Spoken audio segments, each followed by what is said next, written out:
Hello students, from this lecture we are going to study chapter number 13, that is organisms and population.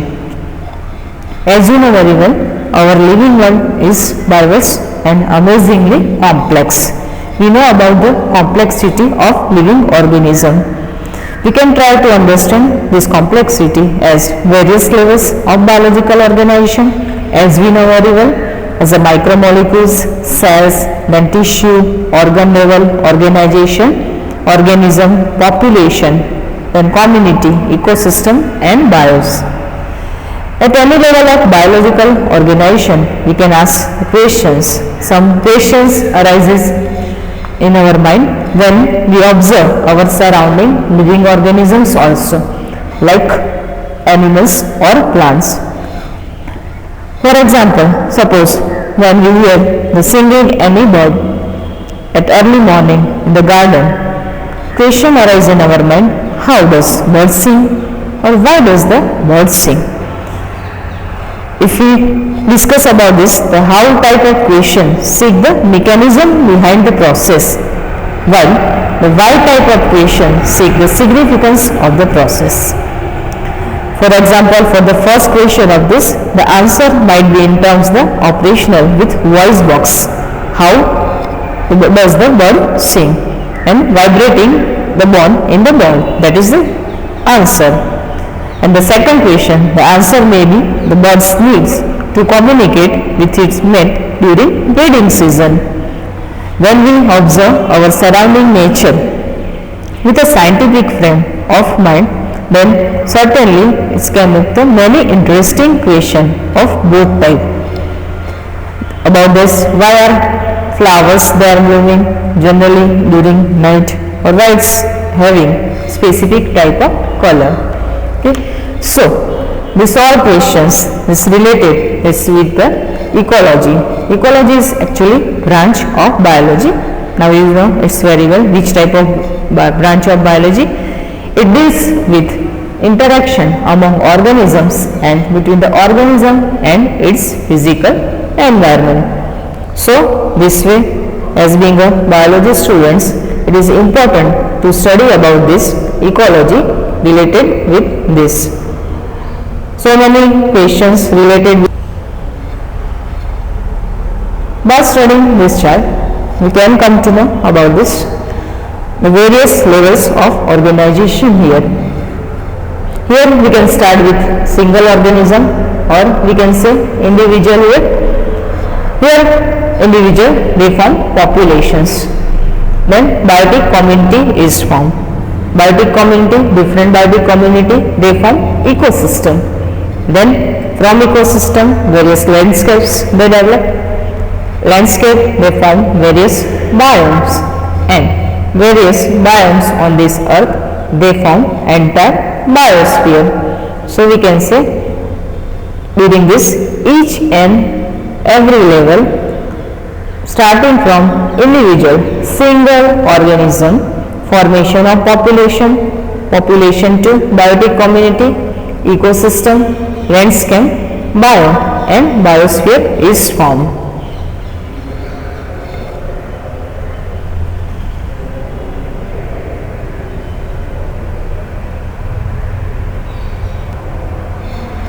Organism and its environment. Ecology at the organism level is essentially physiological ecology. This physiologically ecology tries to understand how different organisms are adapted to their environment, and in terms of not only survival but also reproduction. We have already learned in your earlier classes how the rotation of our planet around the sun and the tilt of its axis cause annual variation in the intensity and duration of temperature, which resulting in distinct seasons also. These variations together with annual variation in precipitation, which actually includes both rain and snow year, accounts for the formation of major biomes such as desert, rainforest and tundra. So this way on this earth by organization this organism and its environment, various type of biomes are formed here. These biomes they form actually various type of biomes on this earth. They form entire biosphere on this earth.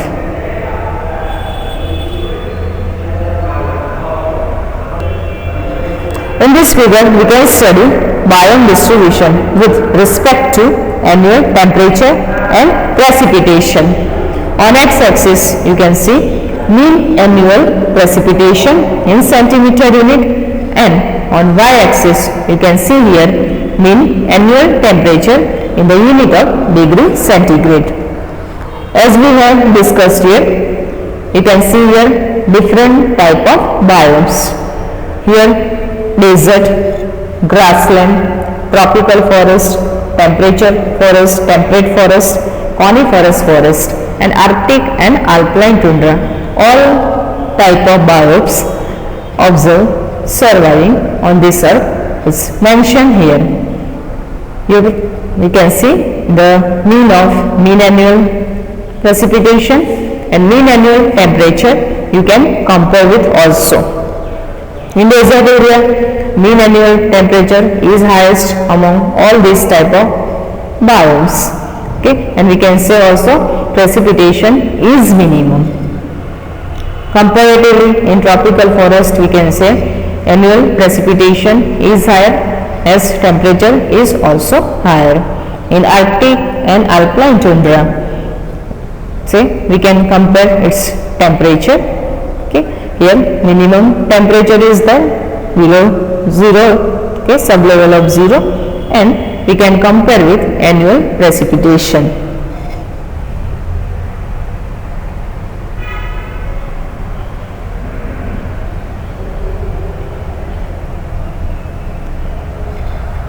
Regional and local variations within each biome lead to the formation of a wide variety of habitats. Major biomes of India, where actually we have studied like in this figure. In India also various biomes are there. On planet Earth, life exists not just in a new favorable habitats but even in extreme and harsh habitats also. So suppose we talk about the Rajasthan region. As you know, it's a desert area. Range of Meghalaya forest, they are also present in India. Deep ocean practice, torrential streams, then snow-laden polar regions on this earth. How this thing? High mountain tops are also there, thermal swings, and the sinking compost its area. Okay, so many type of variations we can observe on this earth. Even our intestine is a unique habitat for hundreds of species of microbes. We know E. coli bacteria, they survive in the human intestine. Now, what are the key elements for this? This lead to much variation in the physical and chemical conditions of different habitats. The most important one, that temperature, water, light and soil.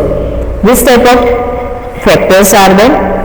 Okay, so they deals with this ecology, environment. Okay, then physico-chemical abiotic components alone do not characterize the habitat of an organism completely. The habitat includes biotic components also, like pathogens, parasites, predators, competitors. Okay, we can study this organism with which they interact constantly. We assume that over a period of time the organism had, through natural selection, evolved adaptation to optimize its survival and reproduction in this habitat. So each organism has an invariably defined range of conditions that can tolerate a difference vary organism to organism. Diversity in the resources it utilizes and a distinct functional role in the ecology system, and all together they comprise niche. So this way, this word is important here, that is niche.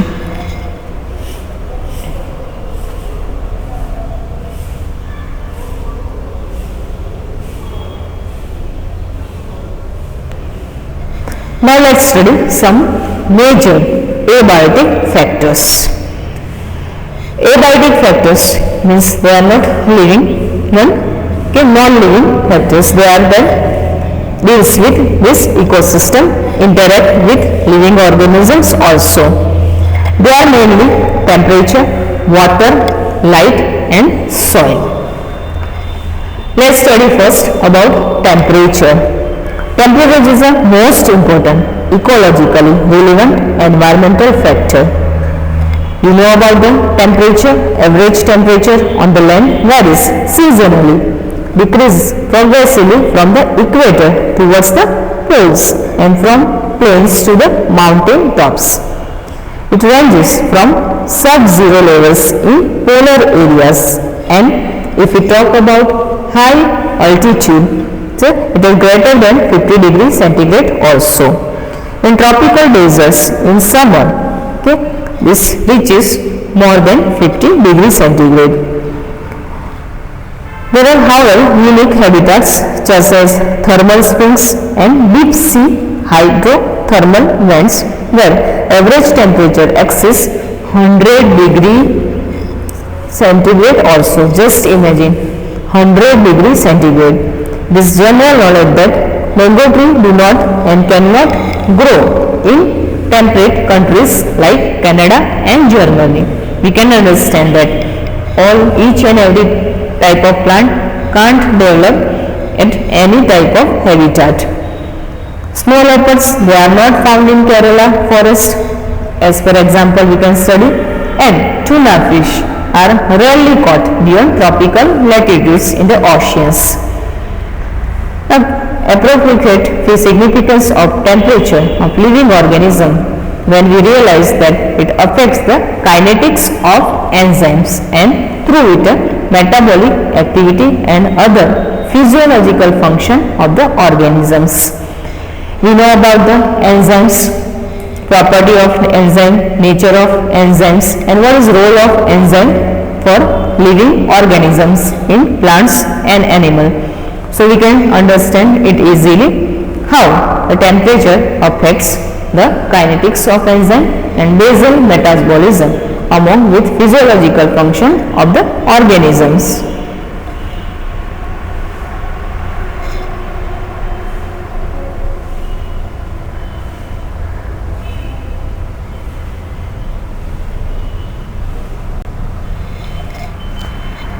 Few organisms can tolerate and thrive in a wide range of this temperature.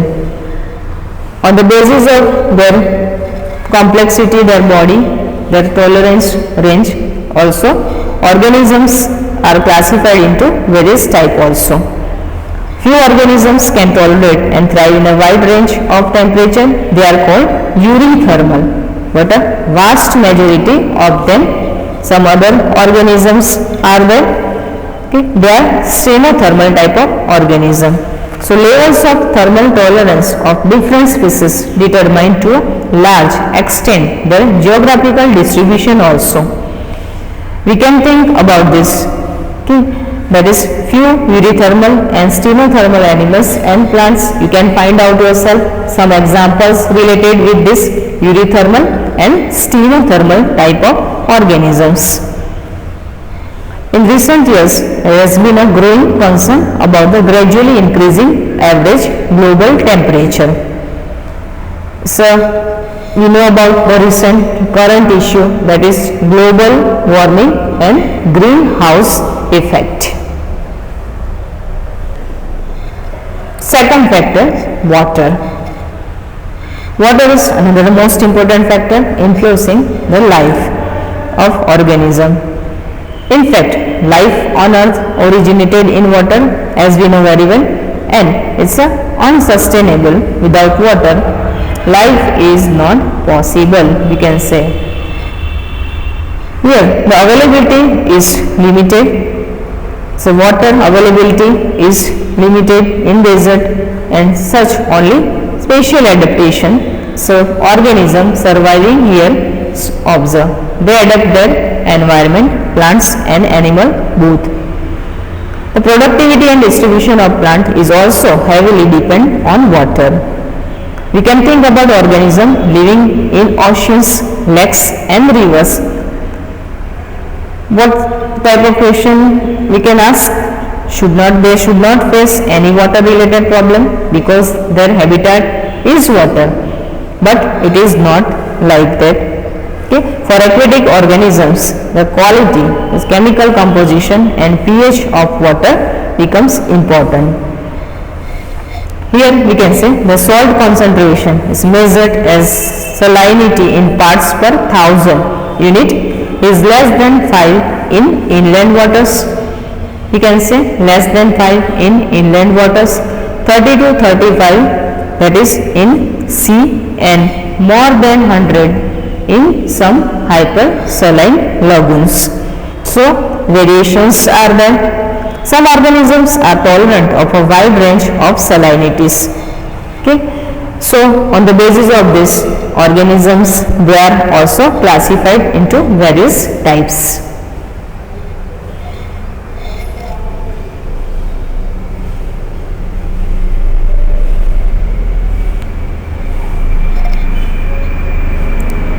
Organism, those they can tolerate of a wide range of salinity, they are euryhaline, but others they are restricted to a narrow range, they are stenohaline. So this way two type of organisms on the basis of their tolerance capacity of salinity, either wide range or narrow range. Many freshwater animals cannot live for long in sea water. It depends on animal and vice versa because of the osmotic problems they would face. So this way two type of organisms, they are euryhaline and stenohaline on the basis of their tolerance capacity of salinity.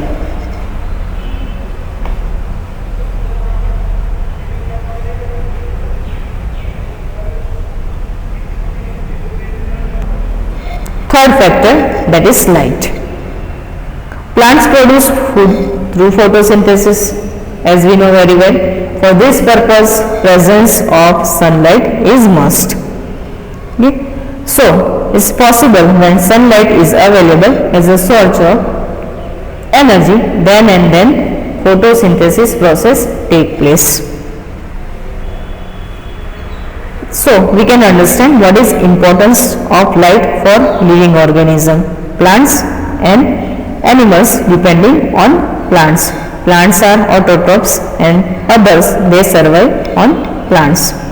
Many species of small plants like herbs and shrubs, they are growing in forest, are adapted to photosynthesis optimally under very low light conditions also, because they are constantly overshadowed by tall canopied trees. Many plants are also dependent on sunlight to meet their photoperiodic requirements. It is required for flowering process, that is known as photoperiodism. For many animals too, light is important in their use the diurnal and seasonal variation of light intensity and duration, that is photoperiod. So both animals and plants, they are affected by the availability of light.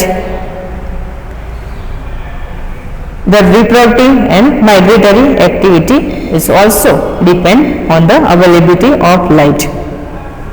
So this way light is one of the important abiotic factor dealing with various type of organisms and their environment. As you know, UV component of sunlight is harmful to plants and animals also.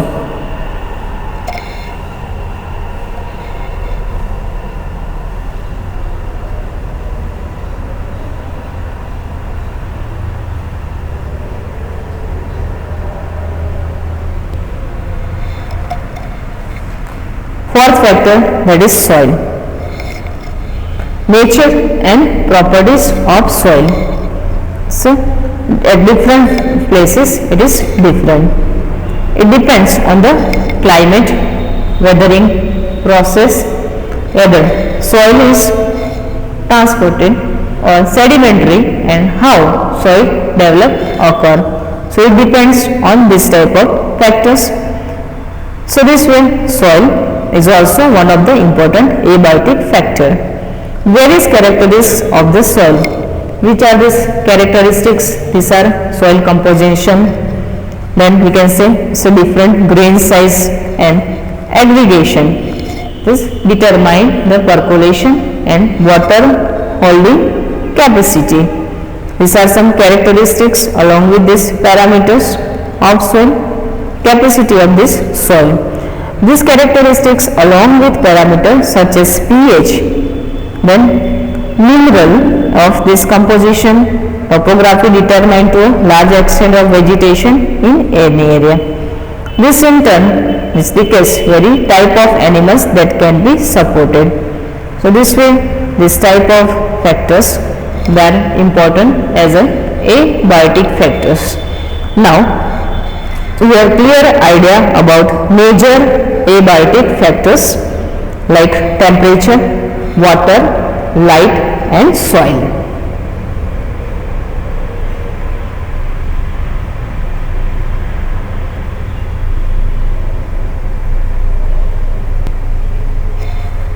Now let's study response to abiotic factors.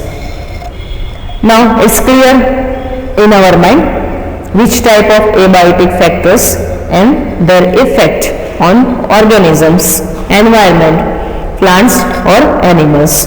Now response to abiotic factors. Abiotic condition of many habitats may vary, as we know. It depends on time, situation, various type of habitat also, organism living there. So how they manage with this stressful condition actually, because it varies. But before going to this, we should have asked one more question: why a highly variable external environment should bother organism after all? We expect that during the course of millions of years of existence, many species would have evolved relatively constant internal within the body environment that permits all biochemical reaction and physiological function to proceed with maximal efficiency and thus enhance the overall fitness of the species. We can say it's a fitness of the species here. This term is important here. This constantly, for example, would be in term of optimal temperature and osmotic condition of the body, osmotic concentration of the body fluids. Ideally, the organism should try to maintain the constantly of its internal environment. So, process is known as homeostasis. This word is very important here. Okay. Organism should try to maintain its constantly internal environment. So one type of process known as homeostasis process is described wherein external environment condition that tend to upset its homeostasis. You can understand clearly by studying some examples also. That is important concept to study. We can try to understand by studying that such a type of example. Suppose a person is able to perform his or her best when the temperature is 25 degrees centigrade or his comfort temperature, and wishes to maintain is so even when it is scorchingly hot or freezingly cold outside. It means that at higher or at lower temperature. It could be achieved at home. You can also say in the car, while traveling, and at workplace by using air conditioner. You know it very well during summer season. And what about winter season? So during winter season we can use heater. Then this type of performance, his or her performance would be always maximal regardless of the weather around, so temperature high or low. Here the person's homeostasis is accomplished. Now, not through physiological, because we can say artificially, so use of air conditioner. So it's a one type of artificial means to maintain this type of homeostasis. Okay. Why other living organism? How? surviving on this earth, plants or animals, they cope with their situation. So many types of this type of points regarding that organism try to maintain the constantly its internal environment homeostasis for their survival. So there are various ways to establish this homeostasis.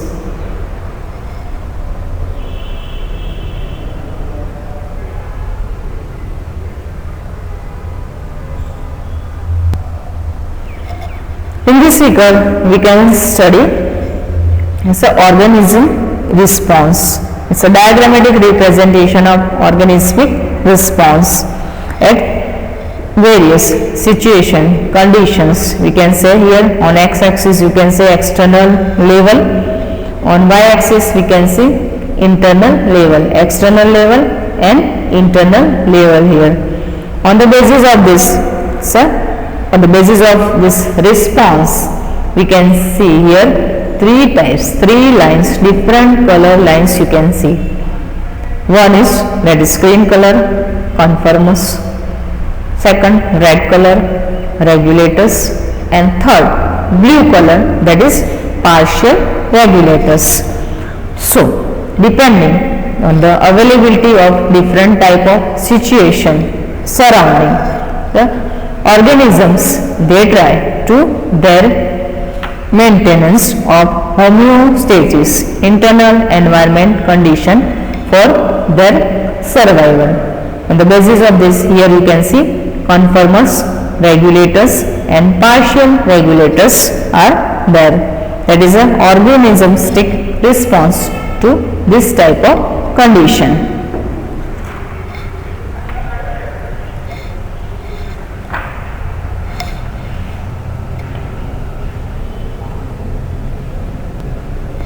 Now let us study first one, regulate. Some organisms are able to maintain homeostasis by physiological, sometimes behavioral also, physiological or behavioral type of that means that ensures constant body temperature, constant osmotic concentration and some other factors here. So this type of physiological or behavioral type of mechanism to maintain homeostasis. All birds and mammals and very few lower vertebrates and invertebrate species are indeed capable of such regulation, that is known as thermoregulation and osmoregulation. We can say the regulation of temperature and regulation of this osmotic concentration, that is osmoregulation. So, source of success mammals in all the environmental condition. We can say it's a survival of the fittest. Evolutionary biologists believe that the success of mammal is largely due to their ability to maintain a constant body temperature and thrive whether they live in Antarctica or in the Sahara desert, or we can say at highest temperature or lowest temperature also males can survive. The mechanism used by most mammals to regulate their body temperature and similar to the ones that human beings also use this, maintain their constant body temperature, that is approximately 37 degrees centigrade. Now about different seasons. We also face summer and we also face winter season, high temperature and low temperature both. Now what about summer? In summer, when outside temperature is more than our body temperature, it may be 40 degree, more than 40 degree temperature, we sweat profusely, resulting evaporatively cooling process. Sweating is a one type of cooling process, as we know. Similar to what happens with a desert cooler in operation, bring down the body temperature. Winter, when the temperature is much lower than 37 degrees centigrade, when it is lower than our body temperature 37 degrees temperature, at that time what? We start to shiver. All you have experienced this, you know very well about this. Pulse shivering is actually a kind of exercise which produces heat and raises the body temperature. Plants on the other end do not have such mechanism to maintain internal temperature. So, as being higher organisms, as being mammals, we have this mechanism to maintain our constant body temperature in summer also, in winter season also.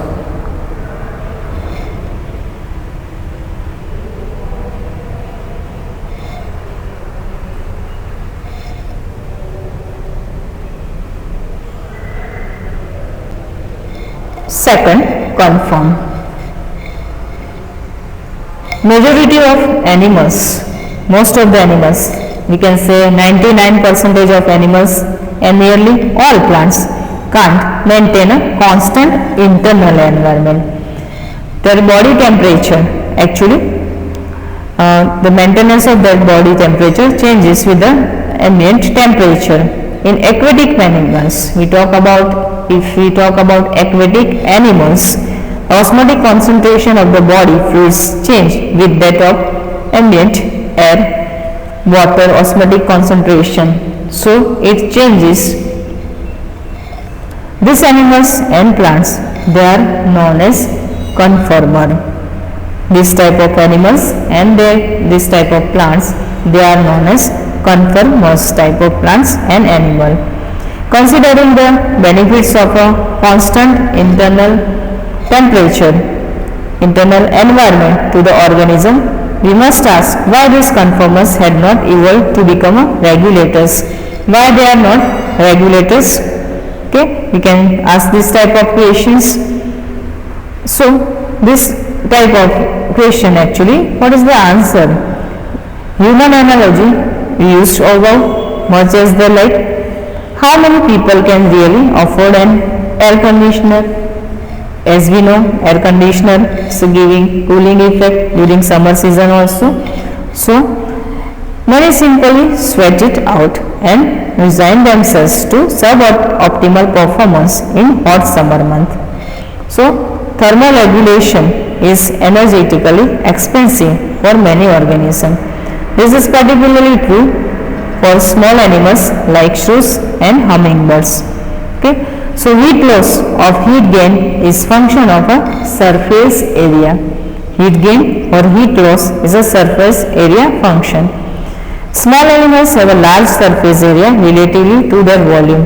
They tend to lose body heat very fast when it is cold outside. They have to expend much energy to generate body heat through metabolism. So, this is the main reason why very small animals are rarely found in polar region, we can say. During the course of evolution, the cost benefits of maintaining constant internal environment are taken into consideration. Some species, they have evolved the ability to regulate, but only over a limited range of environment condition. Beyond this, simply they are conformers.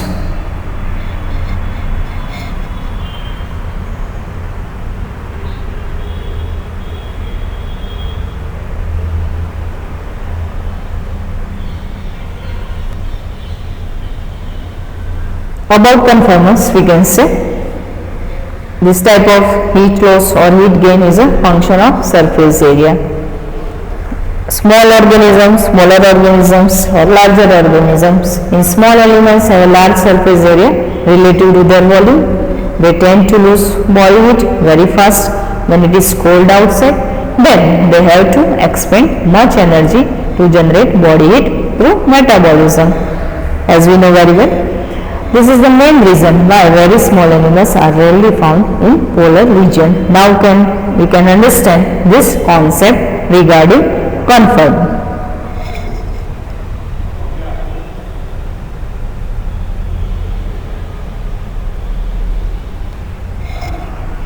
Third is migrate.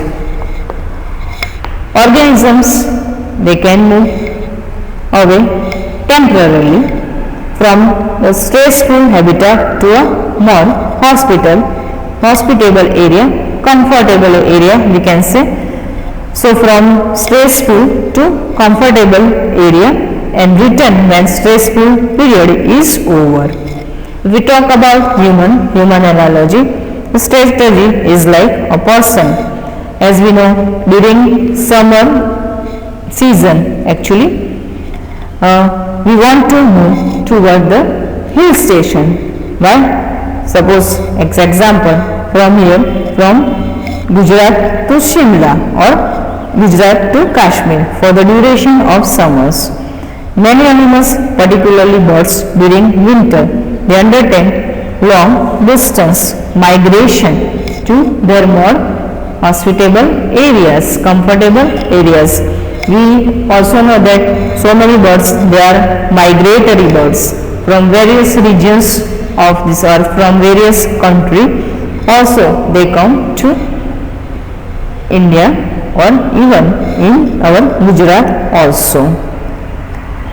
Every winter the famous this Keoladeo National Park, Bharatpur, Rajasthan, hosts thousands of migratory birds coming from Siberia.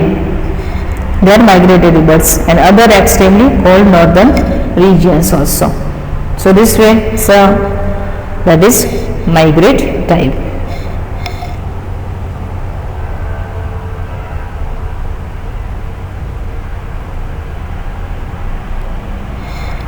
Fourth is suspend. In microorganisms like bacteria, fungi, lower plants, various kind of thick-walled spores are formed which help them to survive unfavorable condition. This germinate on availability of suitable environment. It means that during unfavorable condition they pass through this stage, that is inactive stage, and when the surrounding environment sufficient factors are available, they overcome this unfavorable condition and then can germinate. In higher plants, seeds and some other vegetative reproductive structure, they serve as means. What about this? They tide over periods of stress and help them in the dispersal also. When condition is suitable, favorable, they can germinate new plant under favorable moisture and temperature condition. They do so by reducing their metabolic activity and going into a state of dormancy. So at that time they are living, not non-living kind condition, but metabolic activities they are reduced minimum during this dormant period. So this type of period, dormancy period, during this metabolic activities they are reduced minimum level, and when factors are available then it can again germinate.